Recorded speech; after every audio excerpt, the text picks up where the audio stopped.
प्रिया, आप देख रहे हैं पब्लिक इंट्रो। दोस्तों, बिहार में अखिलेश यादव ने अपनी सेना तैयार कर ली है, लिस्ट जारी कर दी है। जी हां, स्टार प्रचारकों की, जिन्हें लेकर वो बिहार जाने वाले हैं और वहां पर बड़ी संख्याओं में रैलियां करेंगे। इस लिस्ट में कौन कौन शामिल है और सेना से क्या फायदा मिलेगा महागठबंधन को, ये भी हम आपको बताएंगे। दरअसल अखिलेश यादव ने आज ही नहीं बल्कि बहुत पहले कहा हुआ है कि जहां जहां पर भी उनके सहयोगी चुनाव लड़ेंगे वो इंडिया अलायंस में शामिल जो भी उनके सहयोगी हैं, जो कि इंडिया गठबंधन में शामिल है, वो उनकी मदद करेंगे और वो उनकी मदद करने के लिए जरूर जाएंगे। और तेजस्वी यादव को लेकर तो वो बहुत पहले ही कह रहे थे कि तेजस्वी यादव की हम मदद करेंगे, हम चुनाव प्रचार करने के लिए जाएंगे। इससे पहले भी हमने देखा है कि जब वोटर अधिकार यात्रा हुई थी दोस्तों, तब भी अखिलेश यादव वहां पर गए थे, राहुल और तेजस्वी के साथ दिखाई दिए थे और वहां पर अपना जो भाषण है वो भी उन्होंने दिया था। अब लिस्ट जारी कर दी है, बाकायदा समाजवादी पार्टी की तरफ से जारी की गई है लिस्ट, जिसमें नाम दिए गए हैं।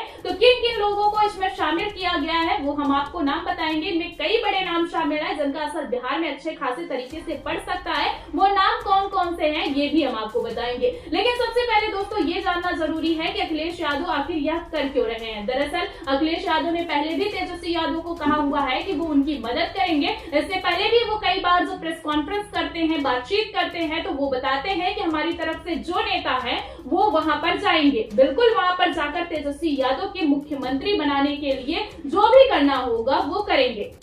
अब अखिलेश यादव महागठबंधन में बिल्कुल भी नहीं शामिल है, बिहार में उनका कहीं पर कोई प्रत्याशी नहीं है, लेकिन वहां पर वह तेजस्वी यादव की मदद करने के लिए पहुंच रहे हैं, जो चाहते भी हैं। आपने देखा है कि राहुल गांधी के साथ भी वो कई बार दिखाई देते रहे हैं। अक्सर जब उत्तर प्रदेश में चुनाव हुआ है तब भी उन्होंने राहुल गांधी के लिए बहुत सारी चीजें की। अब बिहार चुनाव के लिए वो खास तौर से तेजस्वी को मुख्यमंत्री बनाने के लिए बिहार के मैदान में अपने नेताओं को भेजने वाले हैं। स्टार प्रचारकों की जो लिस्ट है वो जारी कर दिए हैं, सामने रख दिए हैं। इनमें जो मेन चेहरे हैं, अगर हम उनकी बात करें दोस्तों, तो सबसे पहले नंबर पर तो अखिलेश यादव का ही नाम शामिल है।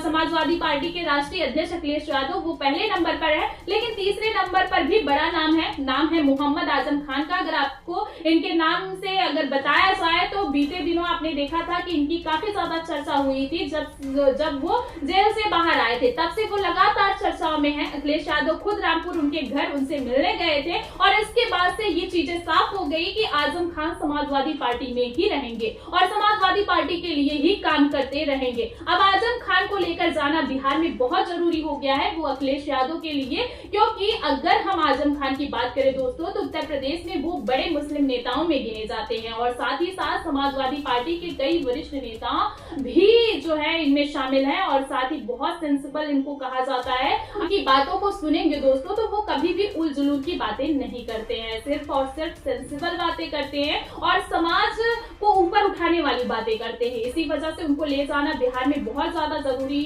हो गया है, जिससे मुस्लिम समुदाय में एक विश्वास जगेगा कि महागठबंधन को वोट देना उनके लिए कितना सही होगा। वहीं दूसरे नंबर पर अगर हम बाकी नेताओं की बात करें दोस्तों तो आपको बता दें अफजाद अंसारी का नाम भी शामिल है, डिंपल यादव का नाम भी आपको मिलेगा। लेकिन एक और अगर नाम की बात की जाए जो खास है तो सनातन पांडे का नाम दिखाई देगा। सनातन पांडे का नाम है 13वें नंबर पर और ये भी एक बहुत बड़ी रणनीति है।